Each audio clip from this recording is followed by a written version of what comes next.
이번 시간에는 슬램북의 챕터 8에 대해서 코드를 리뷰하는 시간을 가지도록 하겠습니다. 챕터 8에는 이제 옵티컬 플로우와 다이렉트 메소드에 대해서 내용을 다루고 있습니다.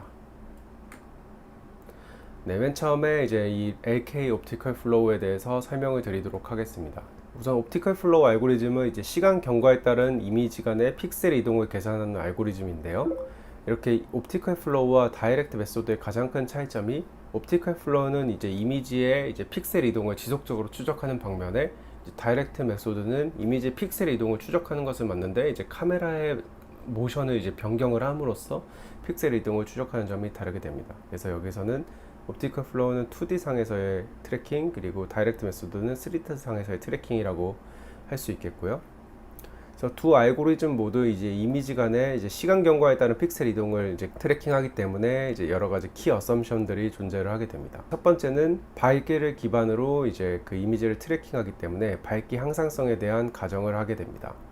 그래서 어떤 그레이스케일 영상의 경우에서는 추적하고 있는 객체 픽셀의 밝기는 변하지 않는다고 가정을 하게 되는데요. 그래서 만약에 t라는 시간에서 235라는 이제 밝기 인텐시티를 가진, 즉 이제 0부터 255까지의 이런 밝기 값이 있을 때 235라는 이 밝기를 가진 어떤 점이 있다고 하면은 t 플러스 1에서도 이제 동일하게 235라는 밝기를 가진다고 가정을 하는 것입니다. 그래서 이 밝기 값이 이렇게 짧은 시간에 대해서 크게 변하지 않는다고, 동일하다고 가정을 하는 것이고요. 그리고 이제 움직임이 작다고 가정을 하게 됩니다. 그래서 영상 내 움직임은 그다지 빠르지 않기 때문에 어떤 특정한 윈도우 내에서 이제 점이 이동을 하는 것으로 이제 가정을 할 수 있습니다. 그리고 세 번째는 이제 공간적으로 서로 인접하는 점들은 이제 동일한 객체의 가능성이 높다고, 그리고 이제 동일한 움직임을 갖는다고 이제 가정을 하는 것입니다. 이렇게 세 가지 가정을 통해서 이제 옵티컬 플로우와 다이렉트 메소드를 수행을 할 수 있습니다. 네, 그럼 옵티컬 플로우의 이제 공식에 대해서 이제 이론적으로 한번 알아보는 시간을 가지도록 하겠습니다.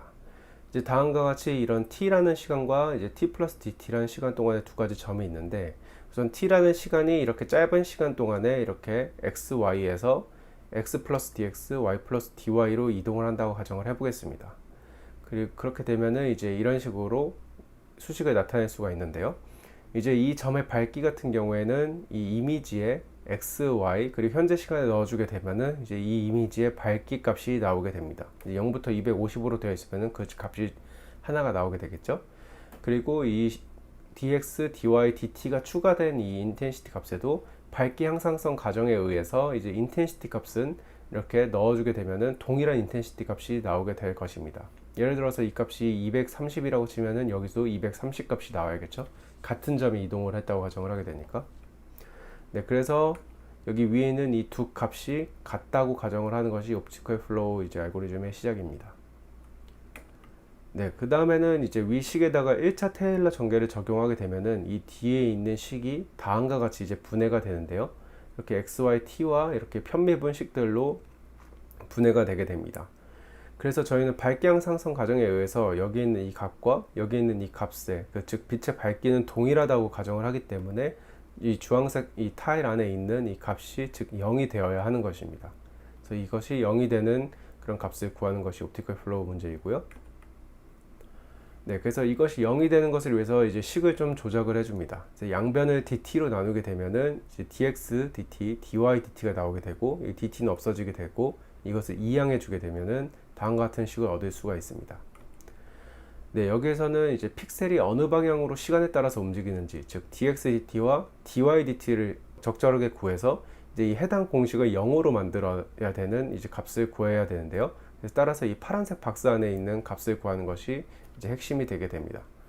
그래서 이것이 모든 점들에 대해서, 아까는 한 점에 대해서만 말씀을 드렸는데 실제로 100개든 1000개든 점이 있으면 모든 점들에 대해서 이제 0이 되는 공식을 만들어야 되기 때문에 최적의 이제 dx, dt, dy, dt를 값을 구하는 문제가 되게 됩니다. 네, 그래서 위 공식을 아래와 같이 이제 간단하게 치환을 해서 표현을 우선 할 수가 있는데요. 이 값은 이제 이렇게 ix, 여기 dx, dt는 이제 uv 좌표계로 변경해서 u, 여기는 v, 그리고 여기는 iy, 그리고 여기는 it 이렇게 나타낼 수가 있습니다. 네, 그래서 이를 행렬로 표현하게 되면 다음과 같이 구할 수가 있는데요. 저희가 구하고자 하는 이 uv 값, 즉 이 dx, dt와 dy, dt 이 값은 이제 지금 이제 공식이 하나이고 변수가 두 개이기 때문에 해를 구할 수가 없습니다. 그래서 이 한 점에 대한 공식이 이렇게 다음과 같이 하나가 나오기 때문에 이제 이를 여러 개로 이제 그 공식을 만들어 줄 필요가 있게 됩니다. 따라서 이때 이제 기존 옵티컬 플로우 알고리즘에서 루카스와 카나데라는 분이 이제 LK 옵티컬 플로우를 이제 만드셨는데요. 이제 어떤 특정 윈도우 안에 있는 어떤 픽셀들은 동일한 모션을 갖는다고 가정을 해서 이제 옵티컬 플로우를 수행을 하는 것입니다. 그래서 어떤 윈도우에 있는 모든 점들이 이제 이 해당 그 UV만큼 움직인다고 가정을 하게 되면은 여기에 있는 IX, IY와 IT 값이 이렇게 그 윈도우 값에 대해서 쭉 증가하게 됩니다. 예를 들어서 5x5짜리 윈도우라고 하게 되면은 여기에 있는 공식이 25개가 되겠죠. 저희가 구하고자 하는 파라미터는 UV를 동일하게 되고, 네, 그렇게 되면은 전형적인 이제 이렇게 행렬 그 선형 시스템 문제가 되게 됩니다. 그래서 AX는 B라는 선형 시스템 문제가 되게 되고, 여기서는 이제 선형 최적화 문제로 이제 바로 풀어서 정규 방정식을 통해서 이 UV 값을 구할 수가 있습니다. 그래서 정규 방정식을 통해서 UV의 최적화를 다음과 같이 이제 구할 수가 있겠습니다. 그래서 이를 이제 매 루프마다 수행을 하면서 이제 각각의 윈도우에 대한 최적의 UV 값을 구하는 것이 이제 옵티컬 플로우 알고리즘입니다. 네, 그러면 코드를 이제 같이 보면서 진행을 하도록 하겠습니다. 네, 우선은 첫 번째 메인문부터 보시게 되면은 이제 입력을 파라미터 두 개를 받게 되는데요. 프로그램 이름과 어떤 데이터셋 패스를 이제 입력으로 받게 됩니다. 그 다음에 이제 데이터셋에서 이제 루프를 돌면서 이제 데이터셋 안에 이제 데이터가 100개가 들어있는데 이제 100번의 루프를 돌면서 이제 프로그램을 실행을 하게 됩니다. 네, 그래서 여기 인덱스는 0, 즉 첫 번째 이미지에 대해서는 이제 키포인트만 이제 저장을 하게 되고 이제 컨티뉴를 시켜주는 모습인데요. 이제 키포인트 벡터를 생성을 한 다음에 이제 패스트 디텍터를 사용을 해서 이제 칼라 이미지에서 이제 키포인트를 추출을 하게 됩니다. 그래서 여기 칼라 이미지는 여기에서 이제 IMReader를 통해서 칼라와 뎁스를 가져오는 것을 보실 수 있죠. 즉 첫 번째 이미지에 대한 영상 칼라 이미지입니다. 여기서 키포인트를 패스트를 통해서 이제 뽑게 되고 이 모든 키포인트를 키포인트라는 이런 변수에다가 저장을 하게 됩니다. 그리고 첫 번째 칼라 이미지는 라스트 칼라 이미지라고 해서 이렇게 따로 변수로 저장해 두는 모습입니다. 네, 그래서 여기서부터는 여기에서 있는 칼라 같은 경우에는 이 루프를 이제 다음 루프부터 건너뛰기 때문에 여기서는 두 번째 이미지, 세 번째 이미지, 이렇게 네 번째 이미지, 이렇게 그 뒤에 있는 이미지 값이 되게 되는 것입니다. 그래서 여기서 옵티컬 플로우를 본격적으로 진행을 하기 위해서 이제 넥스트 키포인트와 프레브 키포인트 벡터를 설정을 하고 이제 아까 전에 이 키포인트라는 이제 여기 인덱스는 0에서 이제 저장을 했었던 이 값을 프레브 키포인트 값으로 입력을 하게 됩니다. 즉 이제 이전에 있었던 키포인트 값이 되겠죠. 그래서 여기 이제 그 오픈CV에 칼시 옵티컬 플로우 피라미드 LK라는 이 함수를 호출을 해서 입력이 이전에 있는 이미지와 그리고 현재 이미지 그리고 이전에 있는 키포인트 값을 넣어줬을 때 어떤 다음의 키포인트는 어떤 게 될 것인가를 이제 옵티컬 플로우를 통해서 그런 알고리즘을 이제 호출을 하게 되는데요. 이제 그림을 통해서 보시게 되면은 이제 그 T에 있는 것이 라스트 칼라 이전의 이미지이고 T 플러스 DT에 있는 것이 이제 칼라입니다. 그래서 이제 저희는 이제 프레버 키포인트를 이제 알고 있고 이 세 개를 통해서 이제 넥스트 키포인트를 구하는 것이 옵티컬 플로우 문제가 됩니다. 여기서 LK라는 것은 이제 특정한 윈도우 사이즈를 저희가 정해서 하겠다는 말이고요. 여기서는 윈도우 파라미터가 들어가 있지 않는데 이제 윈도우 파라미터도 추가해서 이 윈도우의 크기도 저희가 설정을 할 수가 있습니다. 그리고 피라미드 같은 경우에는 이 이미지가 640480이면은 이를 뭐 절반 또는 그 또 절반에 해당하는 이미지를 축소를 한 다음에 이제 같은 윈도우 사이즈로 이제 트래킹을 하게 되면은 윈도우가 같은 이미지에 대해서 커지는 효과가 있는데요. 좀 더 넓은 영역을 그 트래킹해서 트래킹 성능을 높이겠다는 의미입니다. 네, 이렇게 옵티컬 플로우를 이렇게 수행을 해서 넥스트 키 포인트를 저희가 가져올 수가 있습니다. 그래서 이 T1과 T2를 구해서 옵티컬 플로우가 수행한 시간을 이제 측정을 하게 되고요. 네, 그 다음에는 이제 그 모든 키포인트들에서 루프를 돌면서 여기서 보시면은 스테이터스도 이제 같이 들어가는 걸 보실 수 있는데 이 모든 이 i번째 그 키포인트의 값이 0이다. 즉 옵티컬 플로우가 실패한 걸로 볼 수가 있고 이렇게 실패된 키포인트들에 대해서는 지워주는 모습을 보이게 됩니다. 그래서 성공한 것들만 이렇게 루프를 돌면서 넥스트 키포인트에 대해서 계속 루프를 돌면서 성공한 이제 그 키포인트들만 남겨놓는 모습을 보실 수 있고요. 그래서 여기 있는 이 초록색 점들이 이제 첫 번째 이미지와 n 번째 이미지 사이에 그 옵티컬 플로우가 매칭된 키 포인트들입니다. 그래서 그 여기서 매칭되지 않은 것들은 전부 다 이제 지워지는 것이고요.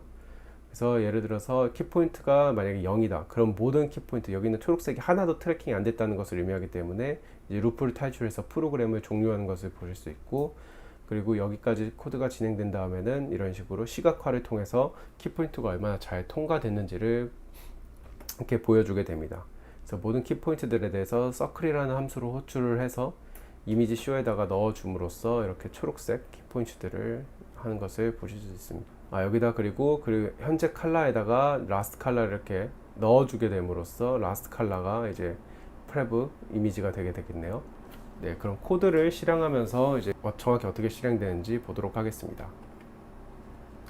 네, 이제 슬램북의 챕터 8의 코드가 있고요. 여기 보시게 되면은 이제 lkflow라는 폴더가 있는데, lkflow. 네, lkflow에 보시면은 use.lk라는 10불 파일이 있습니다. 이 파일이 제가 지금까지 설명드린 파일에 대한 내용입니다. 그리고 빌드를 이제 cmake 파일이 있기 때문에 cmake 빌드를 통해서 이제 수행을 할 수가 있는데요. 저는 이미 빌드가 끝나 있습니다. 그래서 use.lk라는 바이너리 파일이 생성되어 있는 상황이고요. 그래서 use.lk로 호출하게 되면은 이제 데이터셋 경로를 입력을 하라고 나오는데, 데이터셋 같은 경우에는 여기 챕터 8에 데이터를 보시면은 이런 식으로 데이터가 들어가 있습니다. 맨 처음에 이제 보시게 되면은 이제 이 압축 파일만 보시게 될 텐데, 이제 tar zxvf 그리고 이 명령어를 통해서 이렇게 압축을 푼 후의 모습입니다. 압축을 풀었으면은 다시 파일로 들어가서 use lk 한 다음에 데이터셋의 경로를 입력을 해주면요. 그럼 이제 루프를 돌면서 현재 트래킹된 포인트들을 비주얼라이제이션 해줍니다. 그래서 이 LK 옵티컬 플로우를 수행하는데 10ms, 즉 0.01초가 걸렸다는 것을 저희가 볼 수가 있고요. 그리고 첫 번째 이미지와 비교했을 때 총 1750개의 지금 포인트가 트래킹 됐다는 것을 볼 수 있습니다. 이렇게 넘어가게 되면서 이렇게 측정된 시간과 그 트래킹된 키 포인트들의 개수가 나오게 됩니다. 네, 이렇게 이미지를 계속 지속적으로 트래킹하는 모습을 보일 수 있죠. 점점 키포인트가 줄어드는 모습입니다. 네, 여기까지가 이제 LK 옵티컬 플로우에 대한 코드와 실행에 대한 설명이었습니다.